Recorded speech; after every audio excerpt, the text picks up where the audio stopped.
Hi, it's Rachel with Stirring the Deep. One of the most powerful resources in this earth among mankind is money.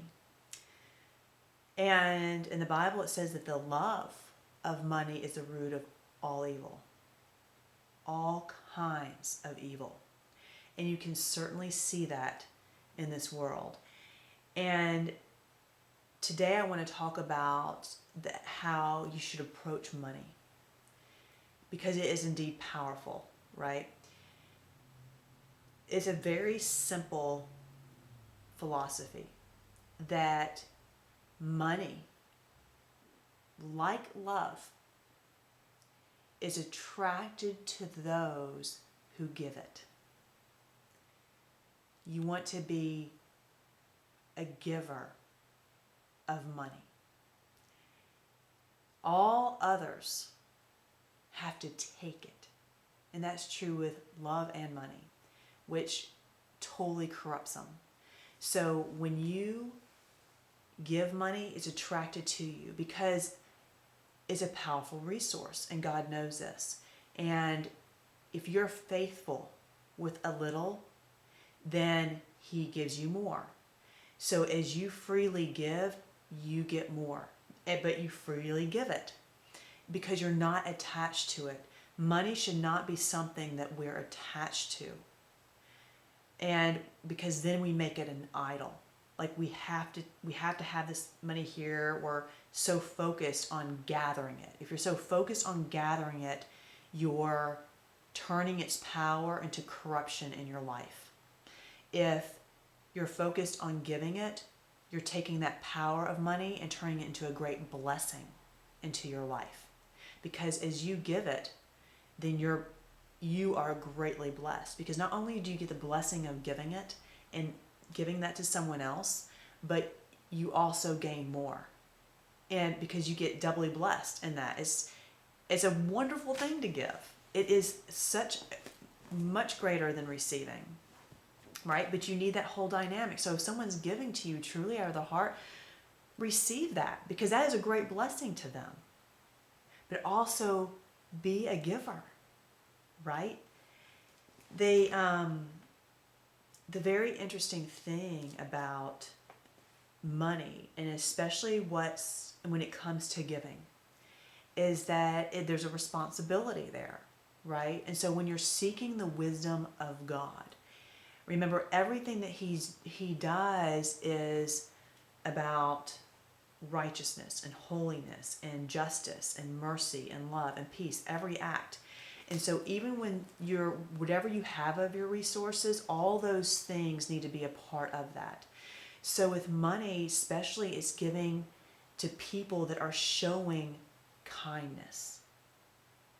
And so if you see someone that's just doing something kind, when you write them a note and give money with that, it's such a powerful thing in their life, because money has power.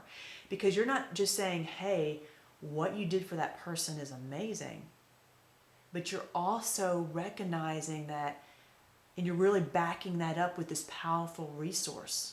And so it adds so much more weight to your words. Okay, that's just what the power of money does. So when you start putting that power toward what's good, which is loving kindness, then that's what you're feeding. That's what you're encouraging. And that's how our money should be used. And so when you think about what you're spending your money on, what companies you're supporting, where are you putting it to? Is it supporting loving kindness in this world?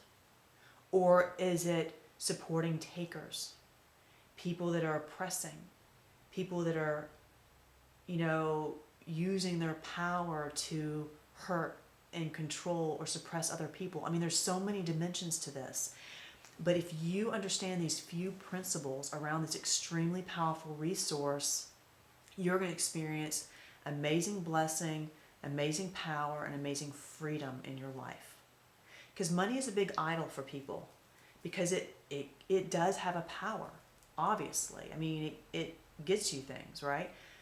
But if you don't understand how to use that powerful resource, it will just corrupt so much in your life. And a lot of people can't understand why they never have enough, or why they're struggling so much. And a lot of times it's your approach of money. God's truth is truth. It's spiritual laws.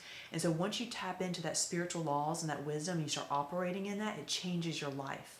And this is one area that's very significant. And now you can understand why gambling is so damaging, because it's all about taking. I mean, you go to that casino and all you want to do is take, right? It's a very taking mentality. And if that is your approach in work, for example, with your clients, you always want to take the most you can from them, get the highest price you can from them. With your employees, you want to get the most work for the lowest price. I mean, these are the philosophies that the world works on that's all upside down.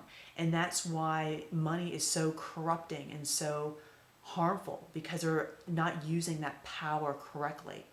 So instead, if you really want to have the blessing of that power in your life, have that giving mentality, but give it in wisdom, which is supporting the things of loving kindness in this earth and not supporting the takers of this earth.